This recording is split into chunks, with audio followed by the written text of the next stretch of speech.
So what's up people and welcome to another Battle Angel Alita / Gummu video. And this one is focused towards Mars Chronicle again. And just like the other videos that we have done for Mars Chronicle, which include the Venus discussion, as well as the Ancient Mars Treasure discussion, this is more a question rather than a narration.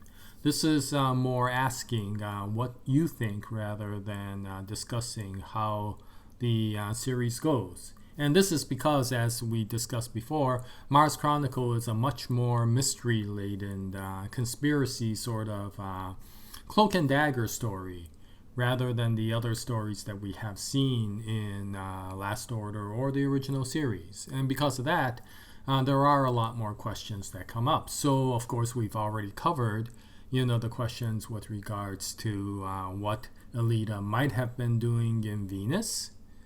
And we covered to death the discussion with regards to the immortal Nostrum. So now I think I'm at a point where I do want to focus more towards the conspiracy, the cloak and dagger that's going on. And of course, there are a lot of questions that I have in that particular topic. And I'll be going over each one of these in the future. There is, for example, the question of who Dasein? I can't remember. I think it's Dasein, maybe. What is going on with regards to the conspiracies and the situation with Queen Lamera? And the tie-ins with regards to, the conspiracy and how the Kunslers are related to that. And of course, the topic of the Necrosoldiers. And this can fall into two particular topics. One is how the Necrosoldiers are involved in this particular conspiracy. But the other is, of course, the one that I want to talk about this time. And I guess the simple way to say it is, so what's so special about Necrosoldiers in the first place? And before I go on, I think I should give my default spoiler alert at this time. So, as with any of my videos regarding Mars Chronicle, since we are talking about things that happen well in the very latter part of the series, if you haven't read Mars Chronicle, and if you're thinking of reading Mars Chronicle, then I would suggest that maybe you should turn off this video.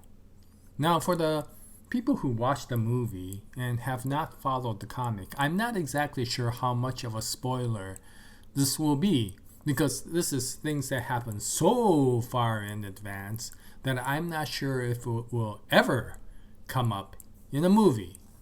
And to give you an example, the very first movie, Alita Battle Angel, covered about 3.5 chapters of that 3.5 volumes of that 9-volume series, which is the original series. I say half because it only covered one half of the Motorball saga. But now you add in Last Order, which is 19 more volumes, and then you add in Mars Chronicle, which so far is 6 volumes going on to its 7th. And you could understand that if you translate it to the point where the movie eventually catches up to the things that are happening in Mars Chronicle, we'll be waiting until the 10th movie, the 12th movie or something like that. And for all I know, by the time that comes out, I won't even exist in this world, So, we're talking about many, many years from now before we get to that point. Looking at even how fast the Star Wars tri-trilogy went to get to the 9th film. So I don't know if any of this will become a spoiler for the people who are only following the movie, but it may, and if you're worried about that, then I would suggest that you turn off this video. But with that said, I think Many of you know where you stand with regards to whether you want to turn it off or not. And then so with that, I will always close with please watch at your discretion. Okay, so the reason I say what's so great about a Necrosoldier is basically because of the whole situation that surrounds a Necrosoldier, right? I mean, the whole idea of Necrosoldiers, from what I can understand, is it's a zombification. It's bringing back somebody from the dead. And from the explanations that are given, I am not sure if it's a resurrection, in a sense that it is more whatever is retrieved from the body of the deceased, the brain is then scanned for all of the memories and the behavioral patterns of that deceased individual, and then a copy is made in I guess a synthetically resurrected brain. I'm not sure how this actually works because of the fact that I'm not sure if they take the actual body of the individual that has been deceased and bring it back to life again, or if they copy that into something that looks like that individual, a doppelganger, a mimic, whatever you want to call it, or if they synthetically reinforce the body of the deceased. So it's not really a resurrection, it's just electronic amplification or remodeling of the body from in its interiors, right? The exterior looks the same, the interior may be changed on a microscopic level. And okay, so that sounds interesting. There's a resurrection of a human individual, and of course part of that comes in that it seems like there is some control mechanism that's put in during that resurrection, so that in the base persona of that individual, whether that individual knows it or not, they are being controlled by the entity that resurrected them.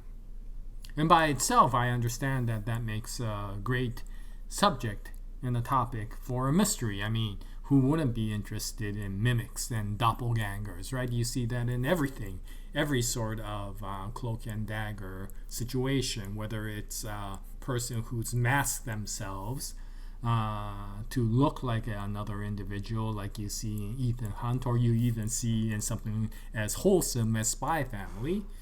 But you also see it to the further point where they do create clones or other individuals that can be planted into the enemy territory and then of course triggered at a certain point.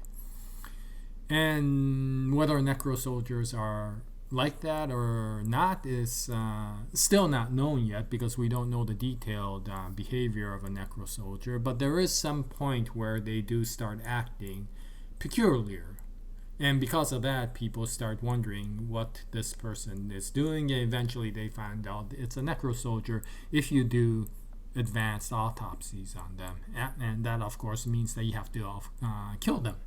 And it seems like if they aren't dead, or if they are resurrected and they're not re-killed, then it is very difficult to differentiate a Necrosoldier from a true live human being.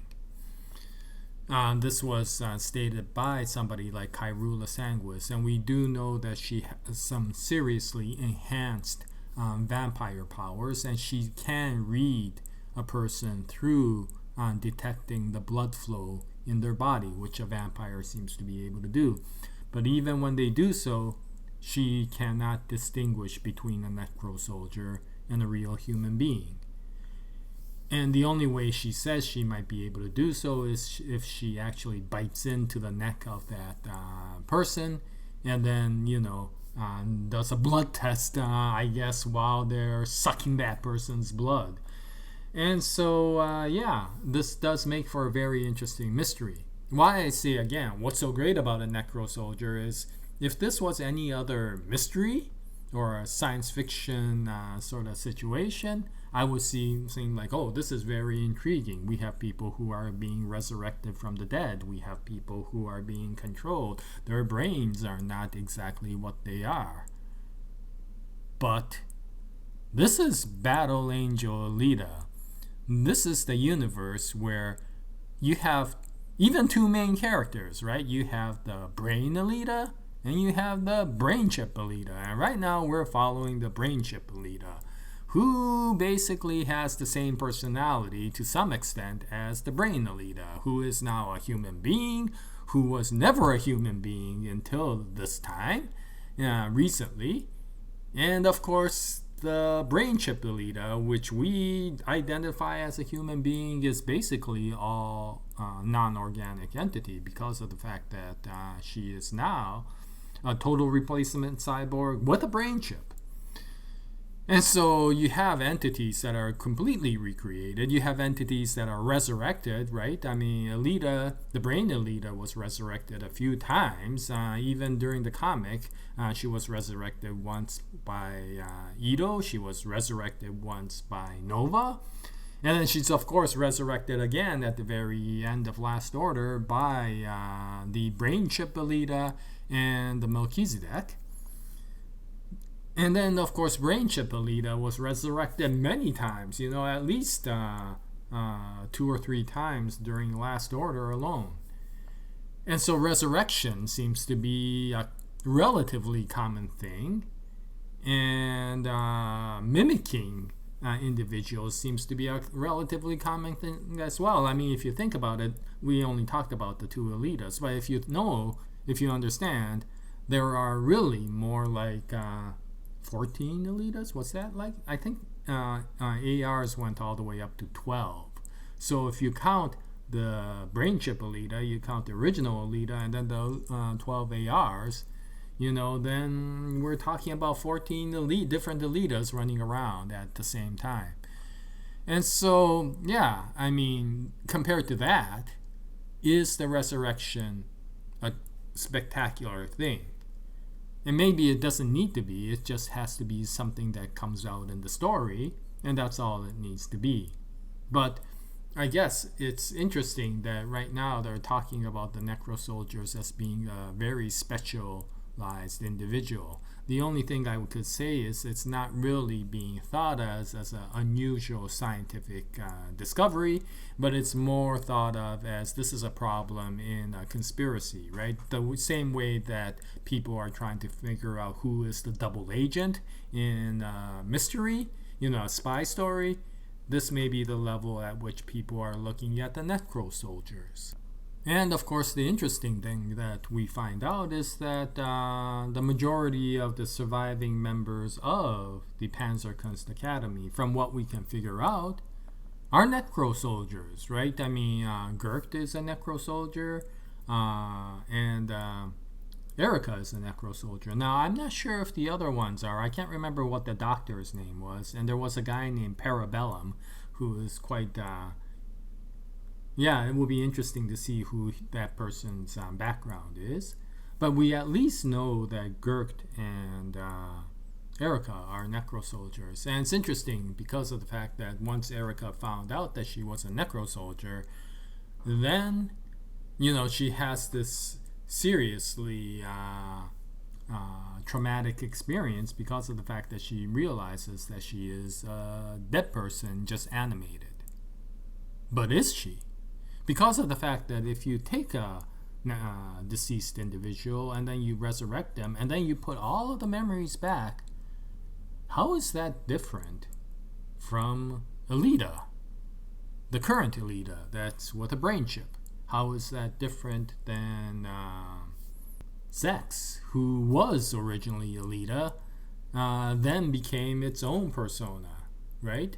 And those are considered living individuals. So I know I understand why Erica is having this traumatic experience. If you thought that you were alive in this whole identity issue again, where Erica is never realized that she was killed ever, then you would have this shocking experience with regards to am I really alive for that short period of time. But of course, just like with Alita, who found out that she was brain chip Alita, which I think will be an even more traumatic experience. At least in Erica's case, she is resurrected and in for the most part her original form. And it's a lot more organic than what Alita had to go through. Now, then, of course, Erica is considering, yeah, but in my case, I'm a Necrosoldier. I'm not a real human being. I'm actually dead still. But again, coming back, what does that mean in the world of Alita Battle Angel or Battle Angel Alita? Is if a person with a brain chip that was programmed and put into their head is considered alive, and we consider Ito to be alive, we consider Nova to be alive, we consider Alita to be alive, and we also consider Zex to be alive, all with synthetic brains, I guess. Then how is that different from Erica, who somewhat has an organic brain? And if all of that information was put back such that she didn't even realize that she had been killed, then how is that different from a live human being? And if that's the case, then is it really, where there was a part where Supernova asked, do you want to have these Necrosoldiers separated from the controlling entity, the puppet master, if you will, and bring them back to being a corpse? And the leader answers, no, I want to somehow resurrect them back. Well, they're not really needed to be resurrected back. The only thing that's needed is to let them regain the control of their humanity, their soul, if you will, and not have a puppet master control them. Then I understand. And that would be similar to a reprogrammed individual, like maybe Elf or Zwolf, so that their personas are back to something where they're not controlled. And, in the case of Elf and Zwolf, from what we can understand, although their personas were changed, they were at least able to have full control of that persona. In the case of the Necrosoldiers, there still may be a link back to the original puppet master that may control them. But with that said, then we come to Alita Battle Angel, the movie, where Nova and Zalem is controlling people like Grushka and Vector. And from their perspective, okay, it's not like they've been completely violated from their soul, and all they need to do is to detach and take that neural network that's inside of them, or shut it down, so that as Shiren was saying, the individual, the puppet master, can no longer ride that individual anymore. And so, now that Supernova is coming into the situation, it may be able to be accomplished. And from what it seems like, this whole control mechanism is not just a matter of taking a circuit board out. This seems to be down in the extremely microscopic level, that it may be infused within the individual brain cells of that person. And so if that's the case, it still needs to be resolved, and how to be resolved can be done. It's just that from this perspective, the necro part of that Necrosoldier, from my perspective, is somewhat immaterial. These people aren't animated dead beings. If you actually can put in the persona and can put in the memories of that person and resurrect them back to being alive, to the point where even somebody like Hyrule Sanguis cannot distinguish who they are, then to some extent I would say that they're just as alive as Deckman 100. They're just as alive as Brain Chip Alita. They're just as alive as any of the Zalem citizens who have brain chips even now rather than brains, and they're just as alive as Zex. And so from this perspective, I'm not sure if there is any mystery to trying to resurrect them back. The only mystery comes back in the conspiracy side of how to break the puppet master's control of these Necrosoldiers. And if that happens, that may be interesting, because of the fact that if Gurk knows that he is a Necrosoldier, if Erica knows that she is a Necrosoldier, that basically means that they understand that they don't have total control or total freedom of their body. From everything that I would think, that would make them extremely resentful of the puppet master that's riding them. And so, if there's an ability for them to gain their freedom back by being able to have complete control of their body and their souls, would that make Gert, Erica, Parabellum, and that whatever doctor is there to side with Alita to take the puppet master down, not because of any political reason, but because of the fact that they're seriously pissed off at this guy for screwing around with their mind, and they're gonna make sure that this guy pays dearly for what they did to what this person did to them. Anyway, these are just questions. And if you notice, I'm just focusing on the technical aspects of the Necrosoldier. I'm not talking about the conspiracy aspects, how they were planted, what they are doing, how they may be related to the incident with Limera, how they may be related with the incident with Kyrula Sanguis, how it's going on with potentially relationships with Merlin and Zeus in possibly an adversarial manner. How does it relate back to the origin story that we're reading? Those are other questions, and I will come up to those in a separate discussion. This time I just wanted to talk about the understanding of what a Necrosoldier is. Is this, from your perspective, what I think it is what a Necrosoldier is? And if that's the case, do you feel that these people are living entities similar to Brainchip Alita or Daisuke Ito? And if that's the case, is there really only a requirement for the control entity to be taken away to bring them back to being the individuals that they were in the past? Okay, well, that's about it for this video. Yeah, sorry, it's just a relatively simple, small one. Maybe not a small one, but it's relatively a simple one. And yeah, if you could leave your comments as usual, I would really appreciate it. And that may give me some clarity with regards to understanding even what the conspiracy is. If you can understand these Necrosoldiers better, then maybe we can understand what is going on with the conspiracy. Anyway, thank you very much for watching this video. I'll continue to make more Battle Angel Alita Gunmu videos in the future, whether it's the comic, the anime, or the movie.